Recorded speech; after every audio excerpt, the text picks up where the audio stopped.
अरस्तु का जन्म 384 बीसी में स्टेगिरा, चाल्सीडिस में हुआ था। वे एक ग्रीक दार्शनिक थे। वे दुनिया के बड़े विचारकों में से एक थे। उनके लेखन के घेरे में विचारों के सभी क्षेत्र शामिल है। अरस्तु का मानना था कि पृथ्वी ब्रह्मांड के केंद्र में है और केवल 4 तत्वों से बनी है: मिट्टी, जल, वायु और अग्नि। उनके मतानुसार सूरज, चांद और सितारों जैसे खगोलीय पिंड परिपूर्ण और ईश्वरीय है और सारे 5वें तत्व से बने हैं जिसे वे ईथर कहते थे। इस प्रकार अरस्तु के जीवन पर मकदूनिया के दरबार का काफी गहरा प्रभाव पड़ा था। उनके पिता की मौत उनके बचपन में ही हो गई थी। 17 वर्षीय अरस्तु को उनके अभिभावक ने शिक्षा पूरी करने के लिए बौद्धिक शिक्षा केंद्र एथेंस भेज दिया। वो वहां पर 20 वर्षों तक प्लेटो से शिक्षा पाते रहे। पढ़ाई के अंतिम वर्षों में वो स्वयं अकादमी में पढ़ाने लगे। अरस्तु को उस समय का सबसे बुद्धिमान व्यक्ति माना जाता था, जिसके प्रशंसा स्वयं उसके गुरु भी करते थे। अरस्तु यूनानी दार्शनिक थे। अरस्तु की गिनती अपने समय के साथ साथ संसार में पैदा होने वाले समस्त महान लोगों और खासकर दार्शनिकों के बीच होती है। अरस्तु परंपराओं पर भरोसा नहीं करके किसी भी घटना की जांच के बाद ही किसी नतीजे पर पहुंचते थे। 347 ईस्वी पूर्व में प्लेटो के निधन के बाद अरस्तु ही अकादमी के नेतृत्व के अधिकारी थे, किंतु प्लेटो के शिक्षाओं से अलग होने के कारण उन्हें यह अवसर नहीं दिया गया।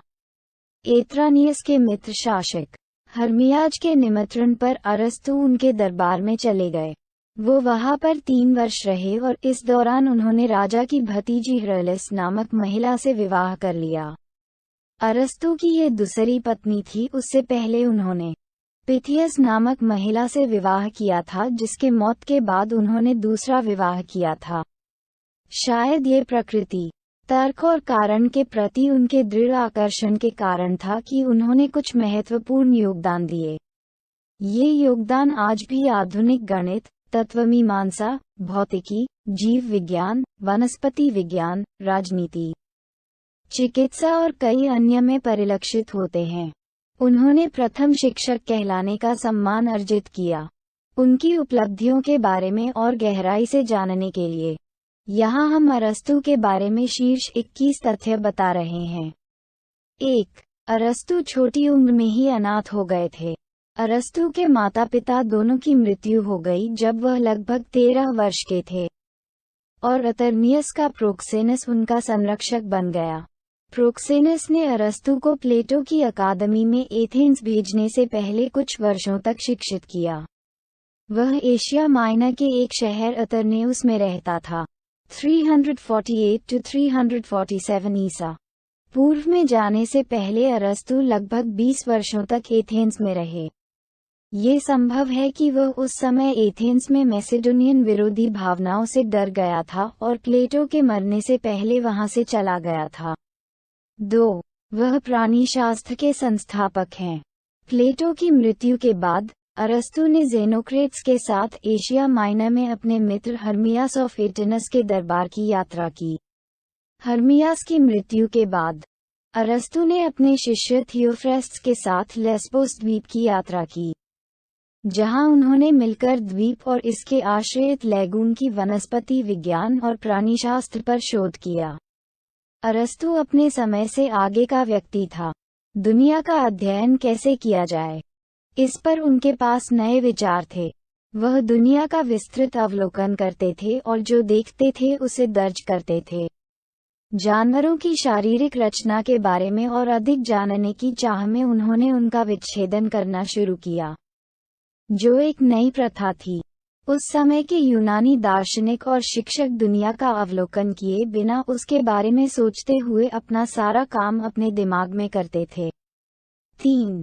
वह राजपरिवार के शिक्षक थे।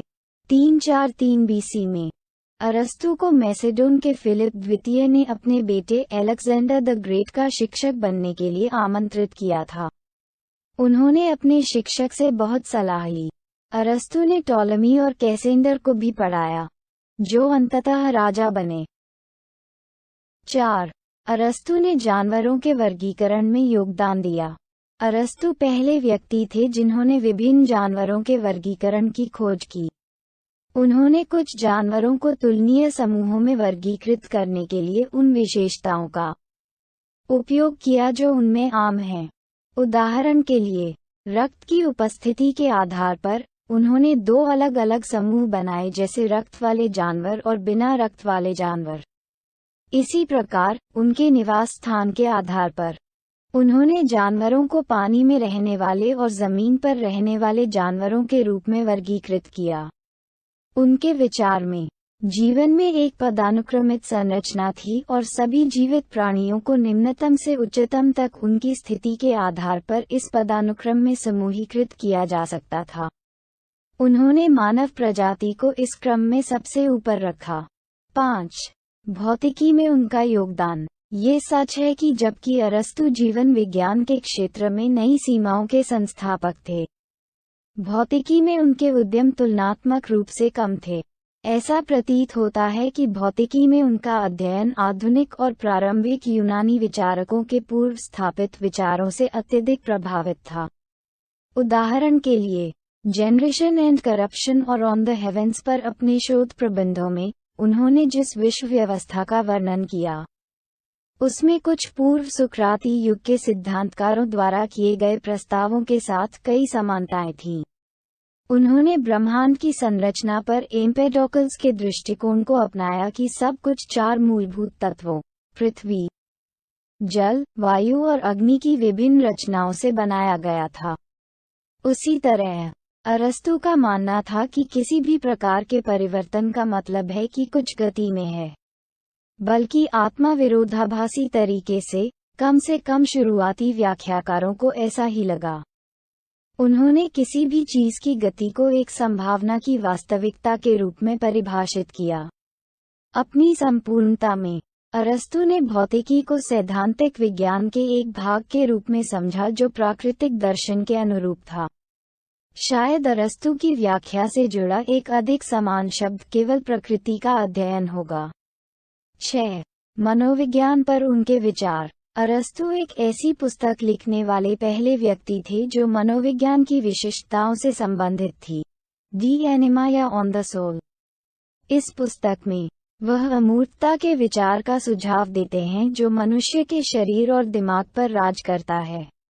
शरीर और मन एक ही अस्तित्व में मौजूद हैं और इस तरह से जुड़े हुए हैं कि मन शरीर के कई बुनियादी कार्यों में से एक है। अधिक विस्तृत मनोवैज्ञानिक विश्लेषण में उन्होंने मानव बुद्धि को 2 आवश्यक श्रेणियों में विभाजित किया, निष्क्रिय बुद्धि और सक्रिय बुद्धि। अरस्तु के अनुसार किसी ऐसी चीज का अनुकरण करना मानव स्वभाव है, जो भले ही सतही स्तर पर ही क्यों न हो, हमें खुशी और संतुष्टि की भावना प्रदान करती है। उनका योगदान पूर्व वैज्ञानिक युग के मनोविज्ञान से एक बड़ी छलांग थी जो उनसे पहले चला गया और हमें कहीं अधिक सटीक गुणात्मक और मात्रात्मक विश्लेषण के युग में ले गया। 7. नैतिकता पर अरस्तु के विचार। यदि कोई अरस्तु की नैतिकता के समृद्ध विवरणों को कुछ पैराग्राफों की सीमा के भीतर सारांशित करने का प्रयास करेगा तो यह अरस्तु के काम के साथ अन्याय होगा। हालांकि हम उनके शानदार योगदान को साझा करने से नहीं कतरा सकते। निकोमेचियन एथिक्स अरस्तु की व्याख्याओं का एक प्रमुख आकर्षण है। यह अरस्तु द्वारा नैतिकता पर सबसे प्रसिद्ध काम का प्रतिनिधित्व करता है। लिसेयुम में उनके विभिन्न व्याख्यानों से लिए गए नोट्स पर आधारित 10 पुस्तकों का संग्रह। निकोमेचियन एथिक्स विभिन्न नैतिक गुणों और उनके संबंधित विवरणों पर अरस्तु के विचारों को प्रस्तुत करता है। अरिस्टोटेलियन नैतिकता एक आदर्श व्यक्ति के विभिन्न सामाजिक और व्यवहारिक गुणों को रेखांकित करती है। उदाहरण के लिए, डर और हार के सामने व्यक्ति का आत्मविश्वास साहस के रूप में सामने आता है। भौतिक सुखों के प्रलोभनों का विरोध करने की क्षमता व्यक्ति के संयम, उदारता और भव्यता के रूप में सामने आती है जो उस धन की मात्रा के बारे में बताती है जिसे कोई व्यक्ति दे सकता है। दूसरों का कल्याण। और कोई भी महत्वाकांक्षा कभी भी वास्तव में उदार नहीं हो सकती जब तक कि वह उस सम्मान के बीच एक त्रुटिहीन संतुलन प्राप्त नहीं कर लेती जिसका वह वादा करती है और जो बकाया वह चुकाती है।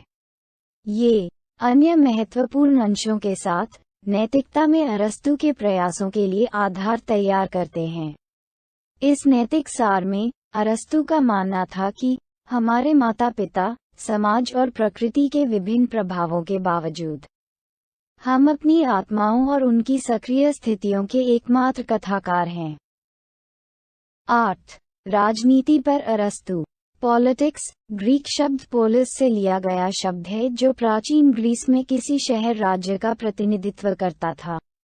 अरस्तू का मानना था कि पोलिस राजनीतिक संघ के सर्वोच्च स्तर को दर्शाता है।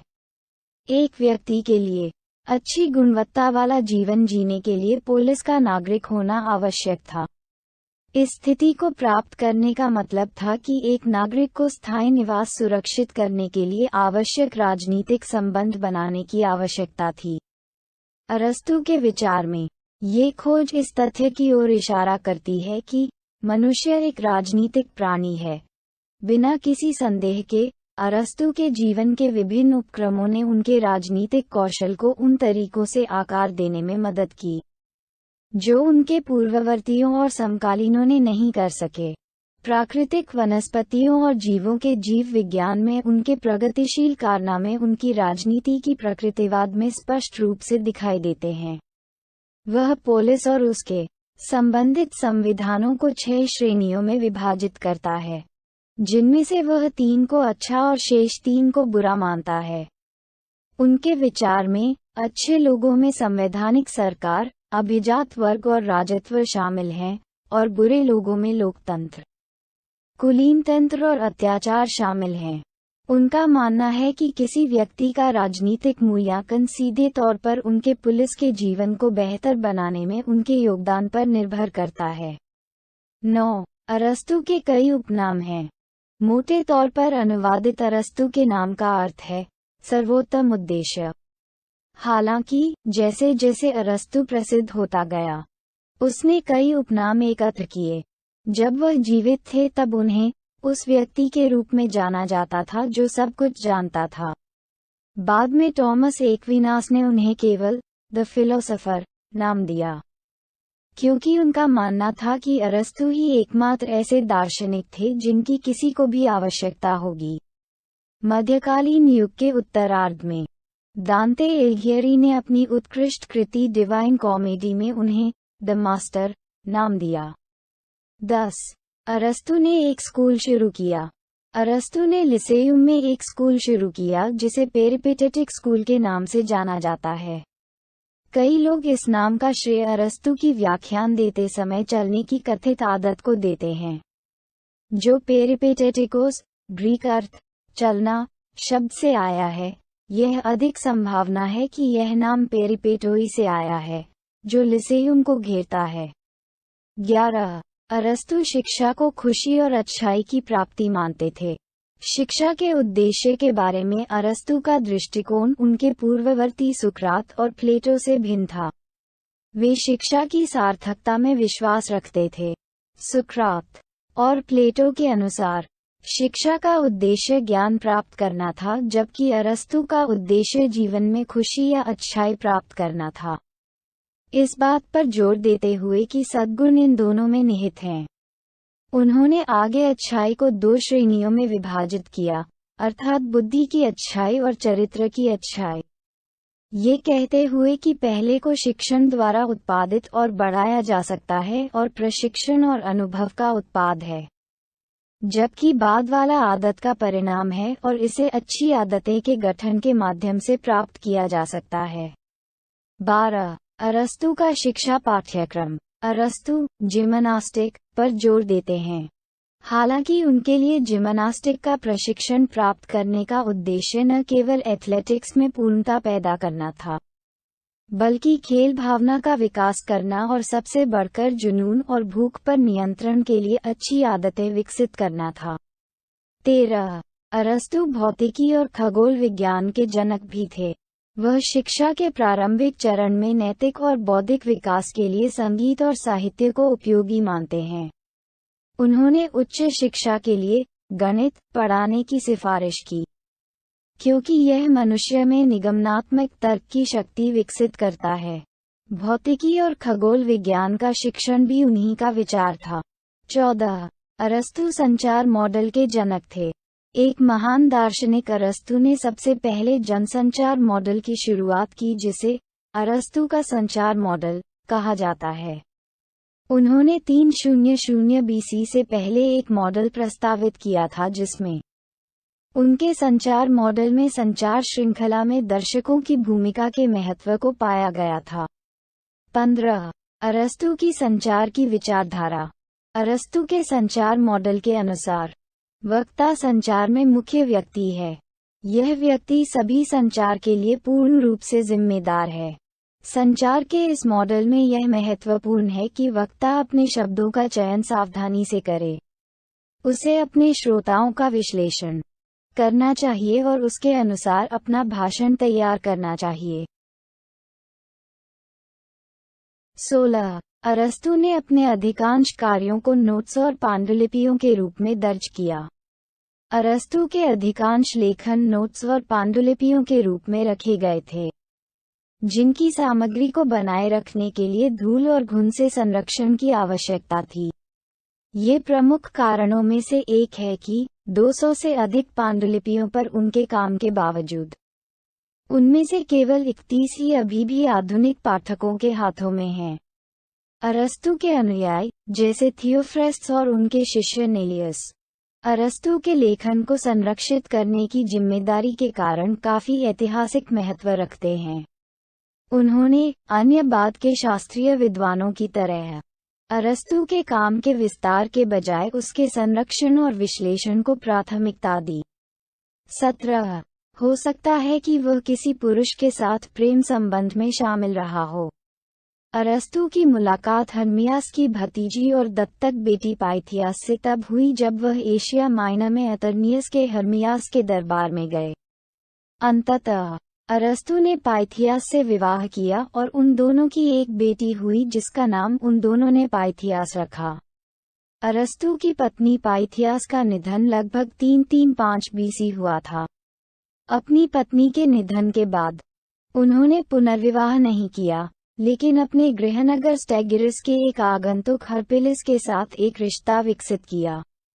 10वीं शताब्दी के बीजांटिन इंसाइक्लोपीडिया सूडा के अनुसार अरस्तु का कथित तौर पर एबिडोस के इतिहासकार पालेफाट्स के साथ रोमांटिक रिश्ता था। प्राचीन यूनानी पौराणिक कथाएं एक अन्य प्रसिद्ध लेखक पालेफाट्स द्वारा लिखी गई थीं। प्राचीन यूनानी पुरुष नियमित रूप से अन्य पुरुषों के साथ वैवाहिक समस्याओं में उलझे रहते थे।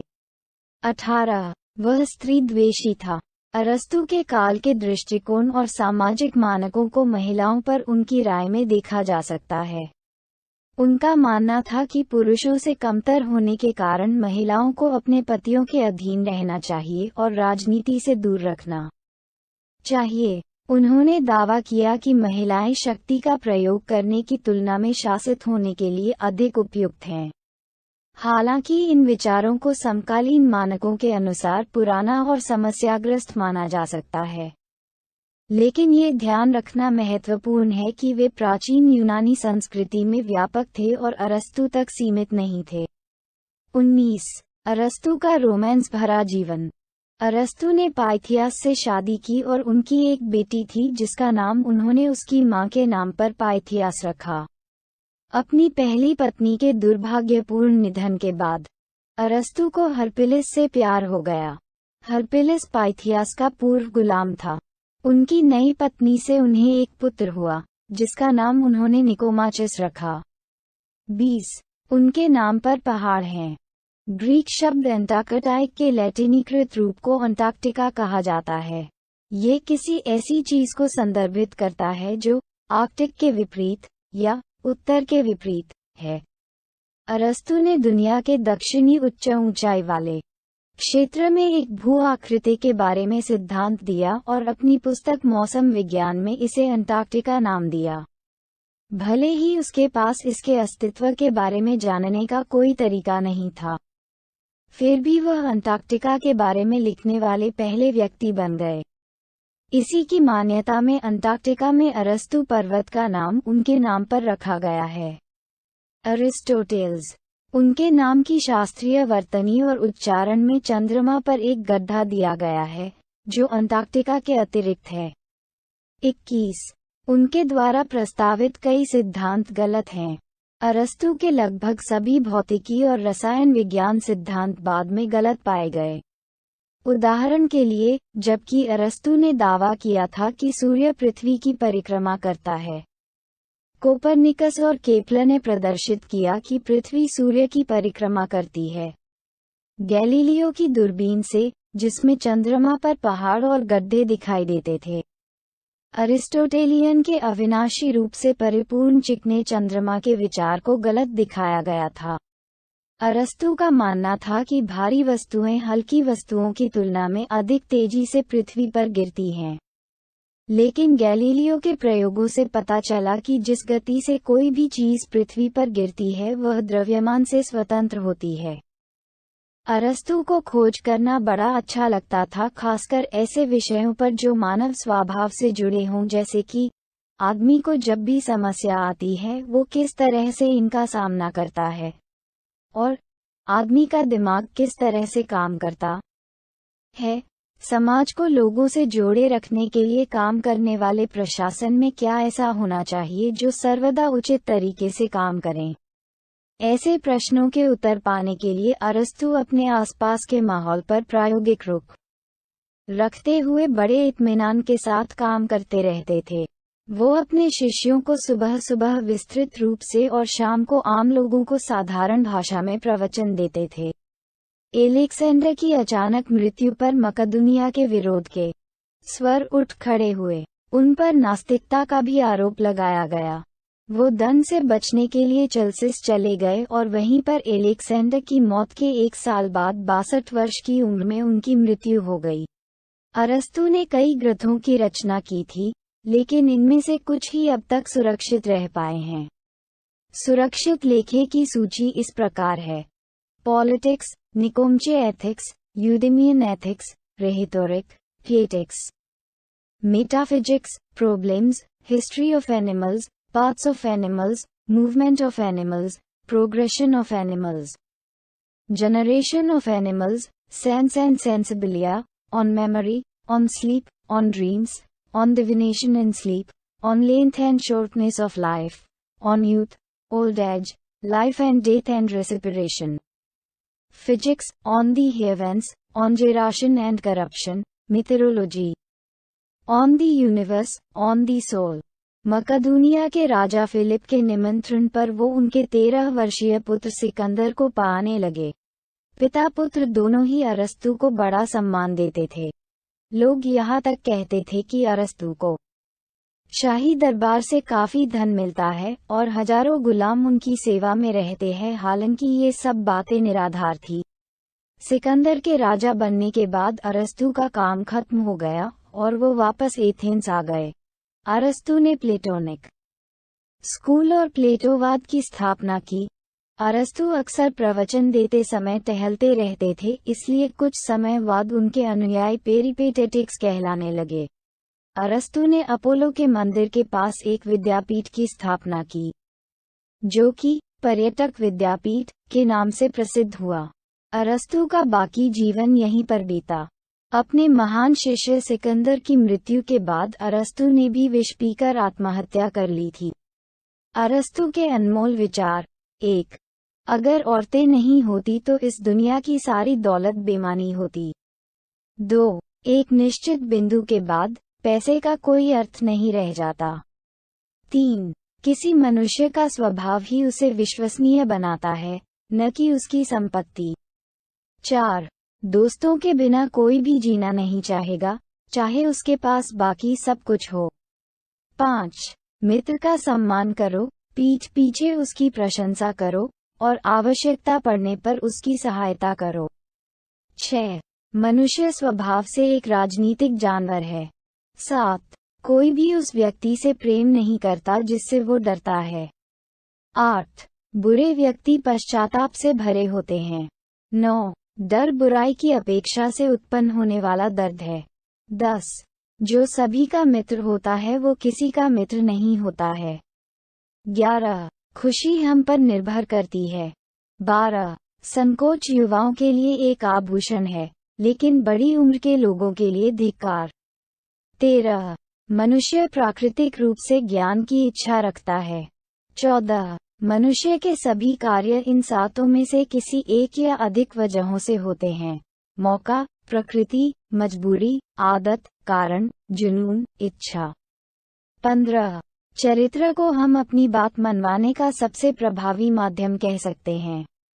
16. सभी भुगतान युक्त नौकरियां दिमाग को अवशोषित और अयोग्य बनाती हैं। 17. प्रकृति की सभी चीजों में कुछ ना कुछ अद्भुत है। 18. आलोचना से बचने का एक ही तरीका है: कुछ मत करो, कुछ मत कहो और कुछ मत बनो। धन्यवाद। यदि आप हमारी मेहनत की सराहना करते हैं तो कृपया इस पोस्ट को लाइक और शेयर करें, और हमारे चैनल को सब्सक्राइब करें।